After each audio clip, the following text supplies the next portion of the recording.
Okay, it is 10 o'clock. Call this meeting to order. If you'll join me for the Pledge of Allegiance. I pledge allegiance to the flag of the United States of America and to the republic for which it stands, one nation, under God, indivisible, with liberty and justice for all. Thank you.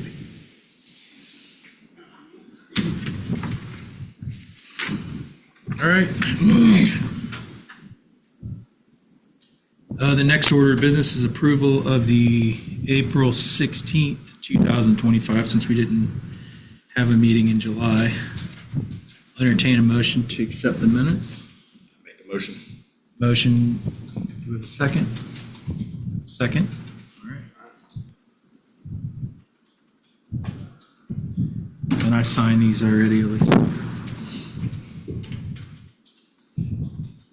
All right, new business.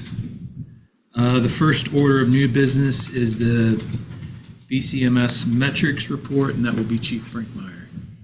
Here. Oh, you got him.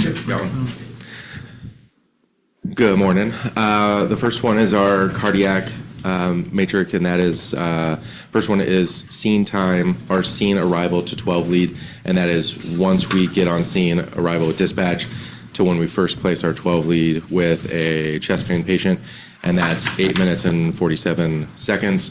We shoot for under 10 minutes, so we're still on that, and we had 59 total patients that required that.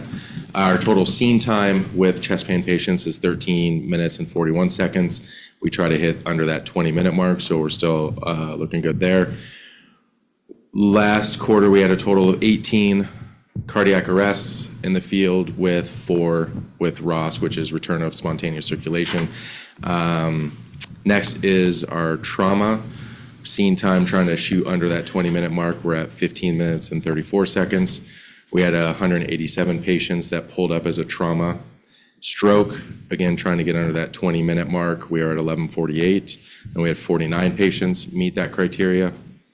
And then operationally, we're still looking great. Our shoot time, and this is for 24-hour periods, are 1:31. We try to aim under 2 minutes for our daytime hours and under 3 minutes for nighttime. Excuse me. Total response time, our average response time is 8 minutes and 41 seconds.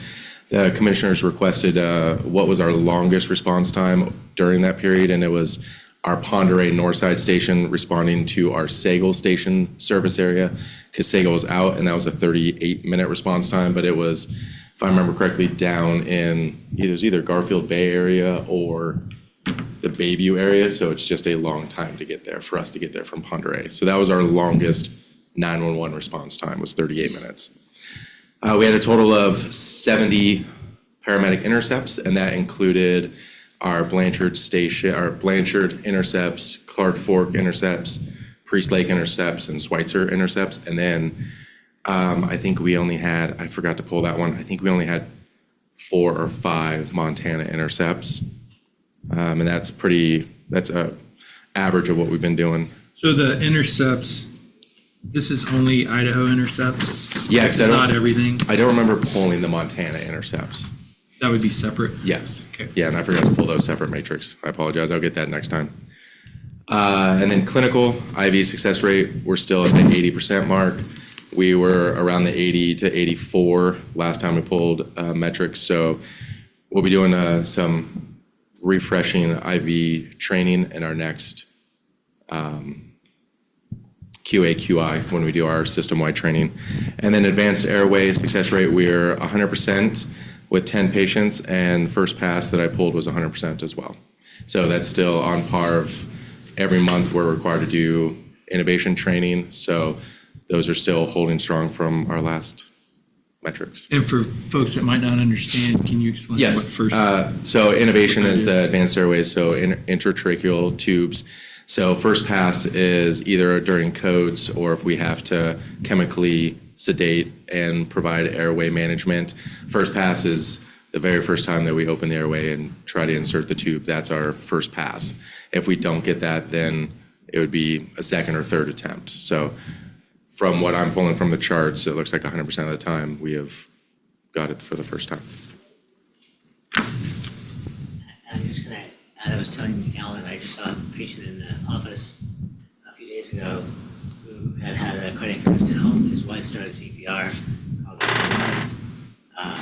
She started CPR. He all came out, put on a Lucas device, defibrillated the guy, took him to Kootenai, got stented. He went home 2 or 3 days later. His echo shows normal LV function. Nice. He's operational. He's back to normal. He's 3 months later doing well. So huge, great work for that. Very good. Lovely to see those kind of people. Yep. Any other questions on the metrics report that's been presented? Are you able to tell us how many guys you have in NCI? I can pull those. It's gonna be a little difficult to create it, but I can pull those. Yeah, let me jot it down here. Grab that pen from you. You know the pen. What are you, like a chief or something? Come on, guys. Grab mine. Yes, I'll pull that for the next. I'll send them on mine. I get very interested in the counties, so. Yes, it feels like between Highway 95 South and North, we're getting one a month. So, yeah, I can pull those for sure. If there's any other data that anybody would like to see, let us know. And that can be done by, you can shoot us an email. Because like I say, we just present this, and if there's something else somebody would like to see, we can certainly present it. Next order of business is the partner agency metrics. Do you have stuff? Okay. We do not have a representative of partner agencies, our representative for partner agencies is not here. This is the second meeting that individual's missed. So I'm probably going to be moving forward and replacing that position. We'll do interviews and everything to fill that position, but I appreciate you being here today. Do you have a microphone?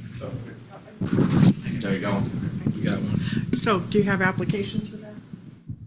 Not, we will, yes, that'll be, I'd appreciate it. yeah, that'll be publicly. Okay, so I don't have everything, is it working? Everything that you have specifically, the basics. Our cardiac shoot times, 4.7 minutes. En route or response time, 4.7 minutes. On scene time, 10.4 minutes. And I see 12 lead was used, but I wasn't keeping track of time on that, so future I will. Cardiac arrests, I don't have that figure also. I'll keep track of that. Trauma, I have shoot time 3.77, response time 6.23, on scene time 7.46. And there were 15 of those.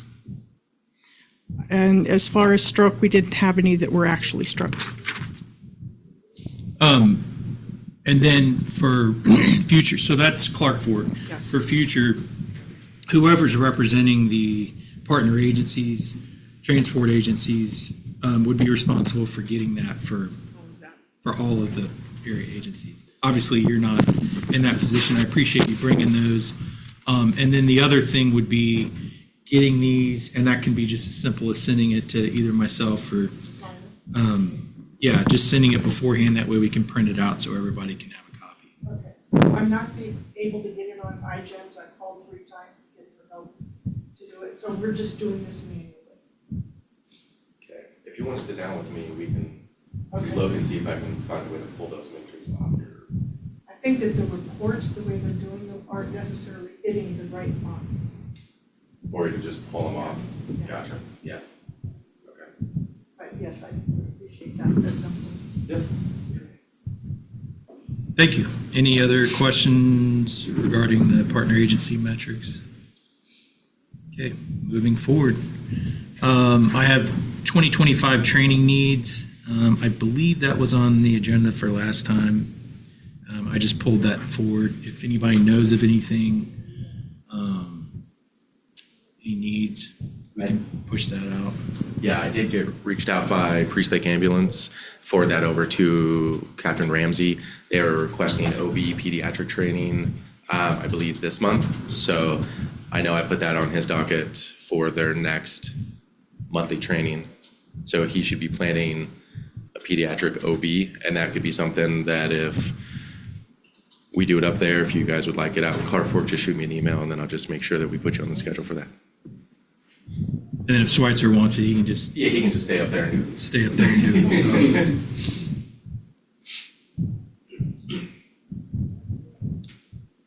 Okay, anything else on the training? Move on.